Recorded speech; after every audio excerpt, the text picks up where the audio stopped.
Today is so summerween.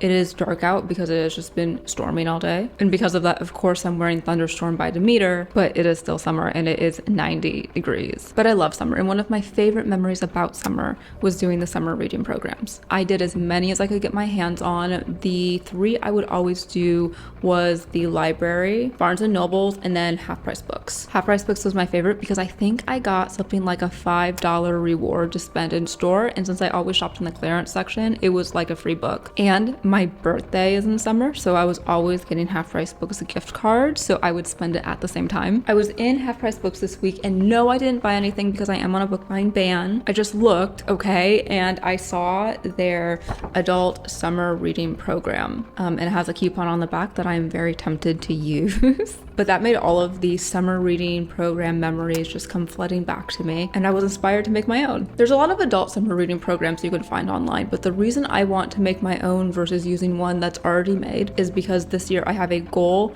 of getting through a lot of the unread books that I own. So I had to look at the books I had first and then make prompts. And there's a lot of different reading challenges you can do. You can track pages or minutes. I do really like those. But what I did, I used specific prompts, and mine is in a bingo format. From my research, the bingo format seems to be the most popular for reading programs for adults, which makes sense. It is easy and you don't have to do absolutely everything on here. And there's like tiers, you know, you can do like 1 bingo, 2. Originally, I wanted all of the prompts to be summer themed, but with the books that I am choosing from, that's not possible. I don't have 25 summer themed books.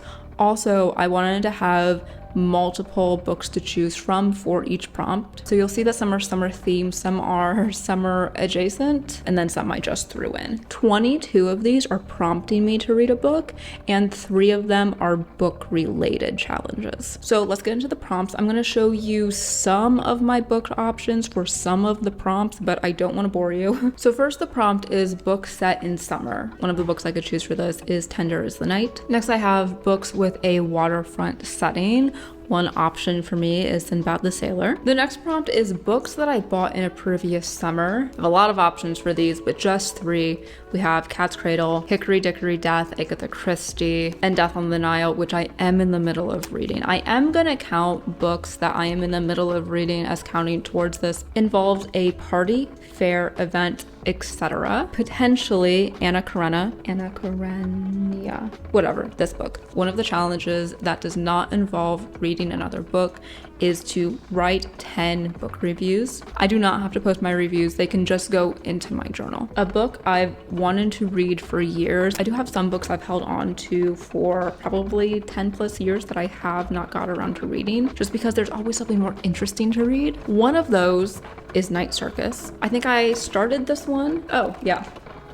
I found my dog here. A book set in another country. I have a lot of these Penguin Black classics. A lot of those are going to be set in other countries. A book with a colorful cover. One of the ones to choose from is Florida. Read a book from a little free library. I'm getting rid of a lot of books. I haven't taken any to Half Price Books yet, but I have some children's books that may do well in a little free library around where I live. A book that is under 100 pages. Again, all of the Penguin Little Black classics and the modern classics that I have. A book that includes a group of friends. Listen to an audiobook. One of the reasons I chose audiobook is because summer, I want to be outside as much as possible. Sometimes I read on my porch in the evening, like 9 p.m. if the bugs aren't bad, but audiobooks let me go on my walks and listen. So listen to at least one audiobook. In the middle, instead of having a free space, I just have whatever book I want. A book that teaches me a skill. I have so many books to choose from for this category, but I have a pizza cookbook and an editing book, which is In the Blink of an Eye. A book with a...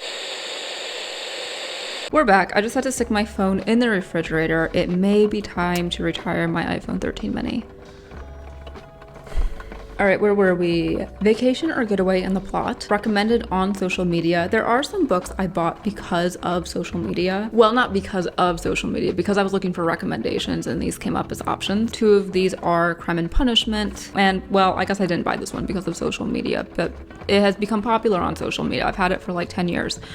East of Eden. The next challenge is to annotate a book. Poetry. I have a lot of poetry, but One is Edgar Allan Poe, Essential Tales and Poems. A book I can read in one day. This would be any of the Penguins. A 5-star read. This one is not in my control at all because I am not really a 5-star reader anymore. It's tough for me to find a book that I like that is a 5-star read, but it would be so cool if I found a book in my collection that I absolutely love. But I'm not gonna force that one. I'm not gonna lie and say I like a book more than I did. A book with nature on the cover or in the title. I hate that I haven't finished this yet. I started this like early this year. Mary Oliver Devotions. I also have The Light Eaters, a book about one of my interests, and I have a lot of these, but just 2, Galaxies and Quasars, and Explorations, An Introduction to Astronomy, a book that involves an outdoor activity. One of the challenges that is related to reading is to read outside my house, and finally,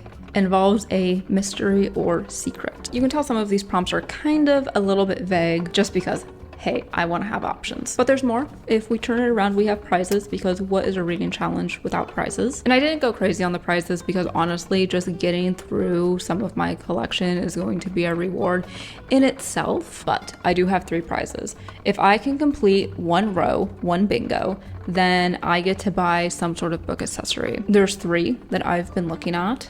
A cookbook stand, a reading light, and then a charm metal bookmark. If I complete 2 bingos, I get to upgrade my reading and book buying system. It's gonna be super time consuming, which is why I haven't done it yet. But there's kind of 3 parts to this. So first is storage. I have books in the basement in bins that I need to make sure are being stored properly. For the time being, like, they're fine. This is not like an urgent thing for me to do, but if they're gonna be like in the basement for 50 years, I wanna make sure they're gonna be not ruined or moldy. I'd also like to have a storage system that's a little bit easier to navigate, so I'm not just having to dig through bins to try to find one book. The second part is Goodreads. I need to organize my Goodreads desperately, and it needs to be organized in a way that is how I choose to read books and how I choose to buy books. Right now, I've really just used my to read shelf and my read shelf. What I want to do is sort all of my to read books by topic, and then also have a list of books that are available at my library. Believe it or not,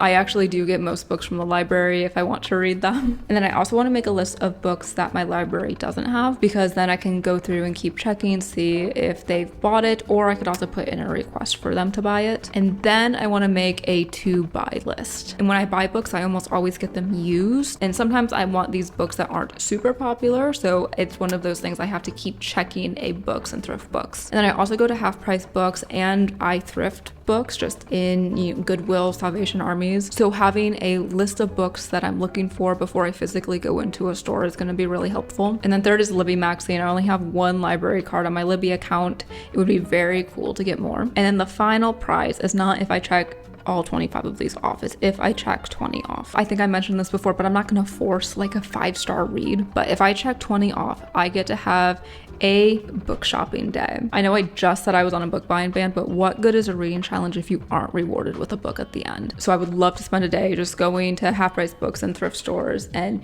browsing the book section. And I don't have to buy a book either. I am perfectly happy window shopping. Whenever I go book shopping, I'm taking a gazillion pictures. I'm finding so many books that sound so interesting, and then I'm adding them to my Goodreads to see if the library has them. And then a note on how I chose to print this. You may notice I taped these together. I didn't print it double-sided. And that's because in here, I wanted to have a place to write notes, thoughts, ways I could improve some of the challenges. And keeping all of those things I'll be writing down with this just makes the most sense instead of like a random page in my journal. I hope this gave you some ideas, and I am going to go before my tiny iPhone overheats again. If you like this video, I'll link another video here that maybe you would like too. Okay, bye.